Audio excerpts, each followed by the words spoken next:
What's up, good people? What's up, good people? It's your boy, Dr. Leroy McKenzie Jr., the Impact Builder, right here in your face,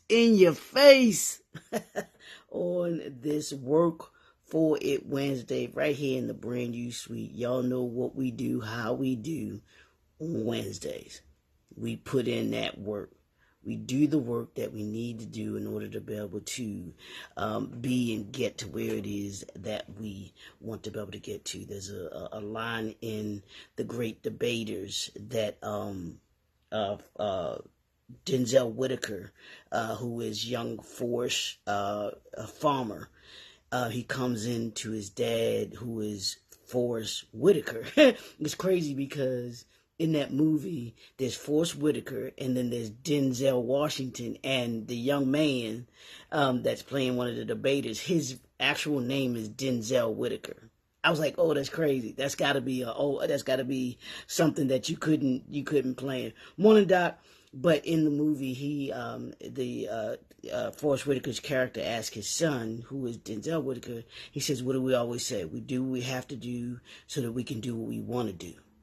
And that's what Work For Wednesday is about. We do what we have to do so that we can do what we want to do. And that goes into that's my philosophy in business. We do what we have to do so that we can do what we want to do. We work hard each and every day to be better by the end of the year than we were at the beginning of the year. And we do that so that we can change we can change our lives and have live a healthy, powerful, sustainable life, but also assist those that we serve. Assist those that we serve as well too, and providing them with something so that when we move forward, we're able to enjoy life. We're able to leave a legacy. We're able to do those things that we want to do in our life and throughout our life. So we do what we have to do so that we can do what we want to do. That's your work for Wednesday moment. So y'all know what we've been doing. I ain't gonna be long. Y'all know what we've been doing all week. We've been what? The 5 steps to entrepreneurship mastery. We're mastering entrepreneurship.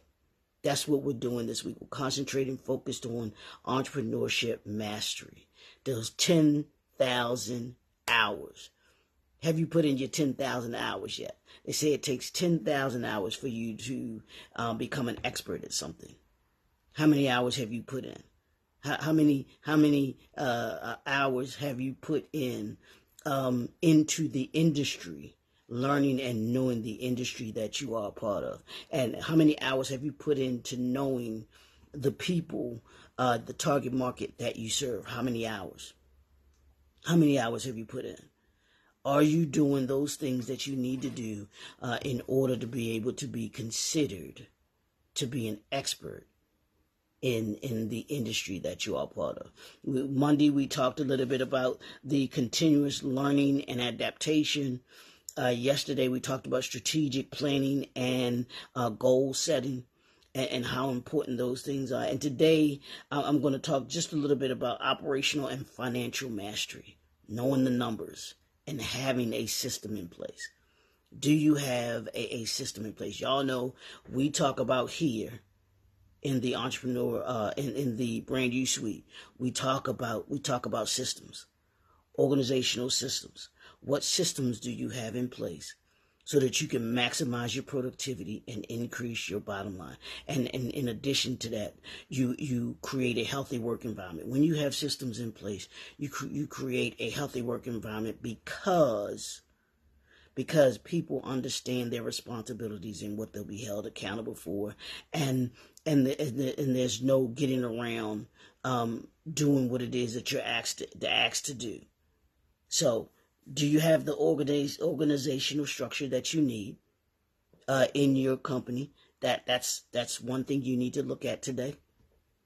How many hours have you put in to having your organizational structure? Yeah, an organization that is structured and has systems in place is the organization that masters what it is that they do. I dare you to take a look at any of the industry leaders. Take a look at your industry. Take a look at those that are leading your industry. And take a look and see if they don't have in place systems that they use in order to be able to maximize their efficiency. That's what I want you to do today. I want you to think about that today. I want you to think about how do we maximize our brand efficiency? How do I maximize my brand efficiency? The way that you do that is by having systems in place in order to be able to function that way. And when you have the systems in place, it gives you the ability to be able to look at your numbers from a financial standpoint and be able to understand how you can maximize the use of the funds that you have in order to be able to do the things that you want to do. So let's look at the streamlining. What does maximizing your efficiency mean? It means streamlining. You want to streamline, you want to optimize your business operations for efficiency and consistency, leveraging technology for automation. Are you automated? How much of your business is automated? Do you use any type of automation? The more you're able to automate, the easier it makes for your business to be able to run without you. And that's the key too. You have to understand that you want your business to be able to function without you there. So you got to put systems in place so that it can run when you're not there. So that you're making money when you're not there. You're literally making money in your sleep, as they say, because of the systems and automation that you have in place. So you want to streamline your process. You want to make sure that you streamline your process. And as a part of your streamlining your process, it gives you the ability to be able to analyze your finances and the financial piece of your business and understanding and managing your finances. You do this by regularly analyzing your financial statements and tracking your key metrics. We talked about that. Have a system in place that you can go and you can print out your reports, your financial reports. Once a month, you should be looking at your financials. To understand quarterly, you should be looking at them semi-annually and then annually. And I had to, like one of my family foundation, in order for us, one of the things that we have to do, we apply for grants. And in order for us to be able to get the grants that we want and that we need, in order to be able to be an efficient nonprofit and be able to aid those that we serve, we have to know our numbers. We have to be able to send in, because that's one of the biggest things that they ask of anyone that's filling out for a grant is, one, what's your budget? And then what's your budget for this particular project that you're asking for the grant for? So you've got to have a system in place that allows you to be able to know your numbers, and you can be efficient at reading those numbers so that you can know where you are, where you're trying to go to, and be able to do that pretty easily.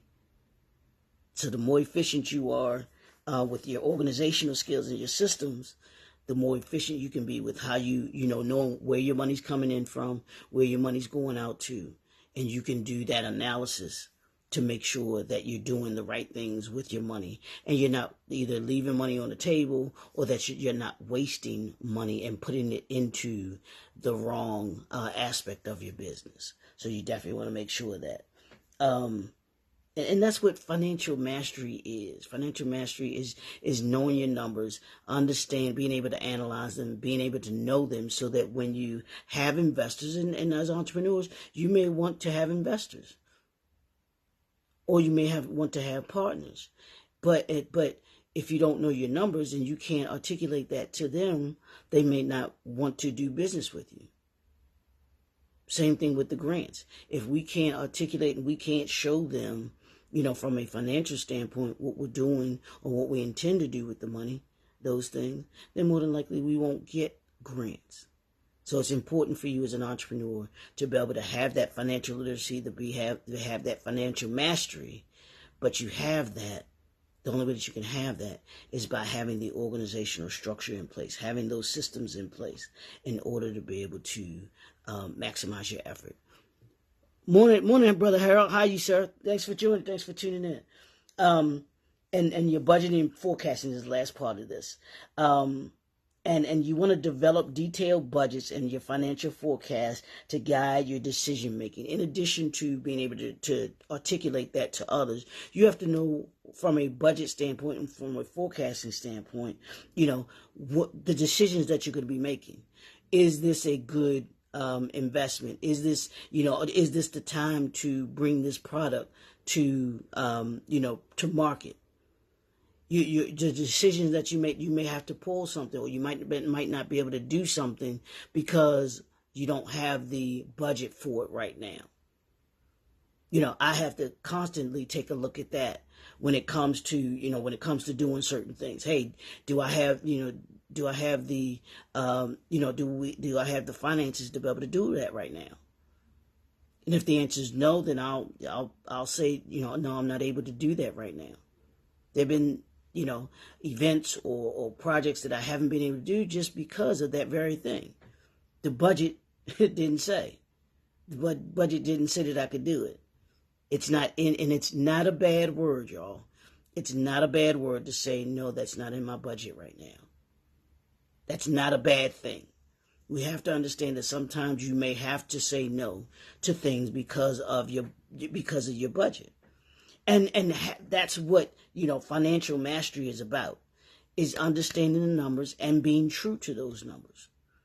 Doesn't mean that you won't ever get to it or you don't have to do it. It just means, hey, I might not be able to do that right now. I'll put that on that will definitely be something that I incorporate into my budget, and maybe if some things happen, then I can add it to my budget.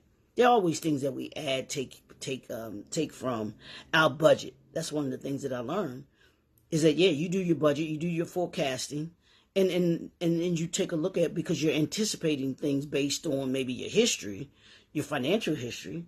But as things change and as things happen, that budget is adjustable. It becomes adjustable for you. And you can add things and then just make sure that you are making note of it, so that when you go to do your next year's budget or your next budget next time, that budget, you can look at the budget and know, hey, this is why this happened, or this came up. That's why we had a spike, an increase in income during this quarter or during this month. That's why this month looked better than last month. But you gotta know your numbers. You gotta be able to look at your numbers, and when you look at your numbers, you can actually do that honest analysis and have true data. Because on like with my budgets, it's always what you budget or what you forecast, and then what you actually did. And as you go along, you can actually compare what you budgeted versus what you forecasted versus what your actual numbers were. Were they off? Were they over, under? Were they right on target? And that way, hey, next year, now we don't need to spend as much on that, or we need to spend more money on this. And you can allocate the funds accordingly. But if you don't have systems in place, if you don't have the organizational structure, you won't be able to do that. That's what organizational mastery, that's what financial mastery is all about. It's having those systems in place in order to be able to make an honest and true assessment of what you can do, what you can't do. That's mastery. That's all that mastery is. It's becoming good at that. Looking at the numbers. What are those numbers telling you? Looking at what the system is telling you. This is a good thing to do. This is not a good thing to do. Or we did this last time and it didn't work. Let's do this time and see if that can work. That's what entrepreneurship mastery is about as a whole. It's being able to, what did we say a couple weeks ago? Think, through it. Having organizational mastery and financial mastery gives you the ability to think through it, or think it through. Think through it or think it through, whichever one you want to use. But the important thing is that you spend time thinking it through, that you think about it, that you have the systems in place that give you the ability to be able to take a look at it. That, and when you do that, you begin to master entrepreneurship. And if you want to go into, what's up, D? If you want to go into more detail about this, you want to get that organizational structure that I'll talk about, because that's what we do here. That's what we provide here with the entrepreneurial briefcase. When you come into one of the things that we offer in the brand new suite is the entrepreneurial briefcase, where we have these systems that we talk about. We'll do an assessment. We'll see what works best for you and your brand, and what's going to give you the ability to be able to create that healthy work environment, maximize your productivity, and increase your bottom line. Those are the 3 objectives in the brand new suite.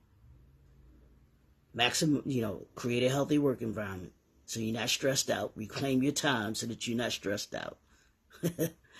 Maximize your productivity. Be efficient in making sure that the time that you have, you're using it to the best of your ability, and being able to produce what you need to produce in that time frame. And then the third leg of that is increase your bottom line. It's always to make your business grow. We have a growth mindset here in the brand new suite. I told you, you can't be better by the end of the year than you were at the beginning of the year and not have a growth mindset. And when I say growth mindset, I'm not just talking financial. I'm talking from a mental standpoint with your business. I'm talking about just understanding your industry a lot better. All of those things are a part of your growth mindset. All a part of entrepreneurship mastery. Yeah, that's what we do around here. So you can connect with me, shoot me an email, shoot me a DM. We can strategize. We can have I don't call them consultations. We can have a strategy session. There's all strategy sessions. We can have a strategy session and begin to see if we can put something together for you. You get the opportunity, hop on over to the YouTube channel. 500 subscribers, y'all, in 30 days. I need you to do that for me. Tell a friend to tell a friend to tell a friend. Doesn't take 2 minutes to hop on over to the YouTube channel. You can see all of the other digital content. It's right there for you. This year is about unleash your entrepreneurial excellence. But you can't do that if you're not organized. Can't do that if you don't know your numbers. So I want you to be able to do that. So for the day, go ahead and think about that. Think about the organizational structure that you need, or that you have, or that you don't have, and let's begin to put those together, so that we can do this entrepreneurship mastery thing. It's your boy, Dr. Leroy McKenzie Jr., the Impact Builder. We will be right back here tomorrow morning. We'll see you later. Peace.